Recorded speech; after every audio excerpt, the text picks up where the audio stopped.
Wheels for a day. The year I started college at Stanford in the fall of 1946, automobiles on campus were relatively rare. During the war, no new cars had been made, so that old ones were highly prized, not to be passed lightly on to kids still in their teens. The same scarcity made prices exorbitant, far out of the reach of most of us. If it were true that wheels made the man, then there were not many men among those who resided in Encina Hall, the storied freshman men's dorm. Among us that year were a few older guys, those who had been in the service and were now beginning college on the GI Bill. My friend Pete's roommate, Tom Ufer, was one of them. Tom was 21, infinitely worldly in our eyes, with little or no use for us kids. And Tom owned a car. A battered but running pre-war something, maybe a Dodge. Once in a great while, when he was bored, Tom would take us, Pete and Fritz and Eddie and me, into town in his car.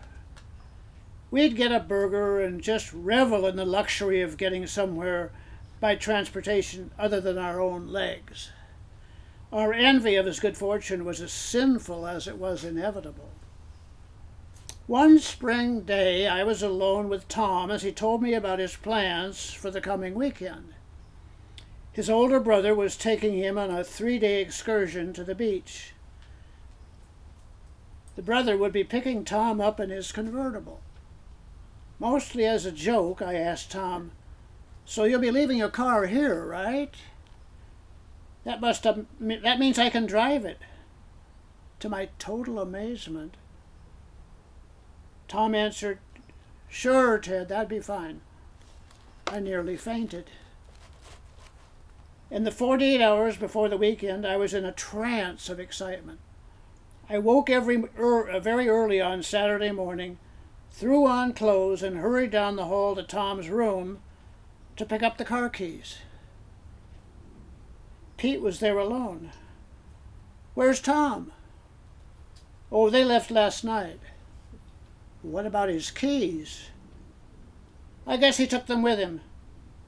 He must have forgotten what he told you about using his car."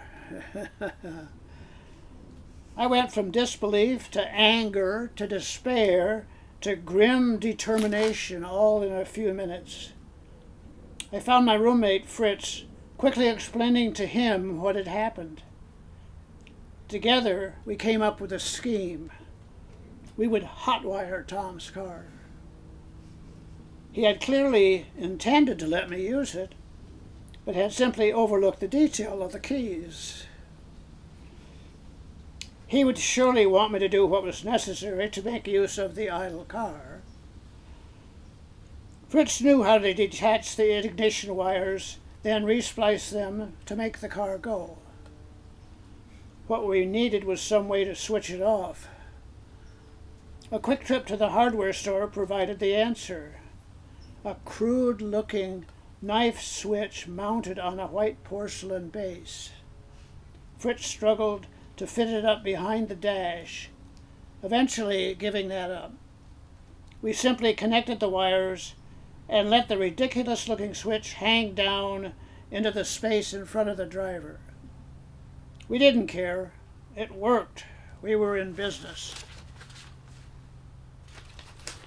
We spent the afternoon and evening cruising around. We had no real place to go. We didn't know any girls to impress. But we were happy. We were on wheels. We were men. We went to bed about 11. I couldn't get to sleep. I couldn't get that car out of my mind.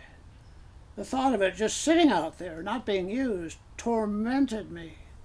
Finally, I got up, dressed, went down to the car, activated the funny switch, and hit the highway for the city. I had the best night of my young life. I just drove. Up hills, down hills, through every part of San Francisco. I didn't stop till sunrise.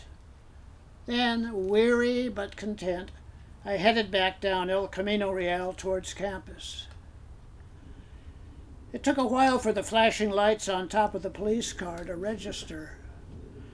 Then it was clear that he wanted me to pull over. He got out, came up to the door. My window was down. My body twisted awkwardly in my attempt to shield that incriminating switch from his sight. I prayed that Tom's registration was in the glove box. It was. My driver's license was in my wallet. I have no recall of what he asked me or why he had stopped me. I somehow managed to hold position, keep my leg in front of the switch. I prayed he wouldn't ask me to step out of the car. Don't they always? He didn't. He let me go. By then, the feeling of adventure had dissipated in the morning mist. I just wanted to get back to campus, spend a quiet Sunday sitting or walking. Tom returned that night. We showed him the switch. I told him what we had done. He was furious.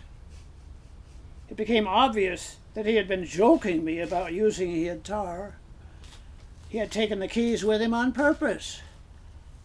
I wasn't intimidated by his scathing words, his anger. I had met my lion early that morning along the shoulder of the King's Highway, and I had prevailed. Wheels had indeed made me a man, at least for a day.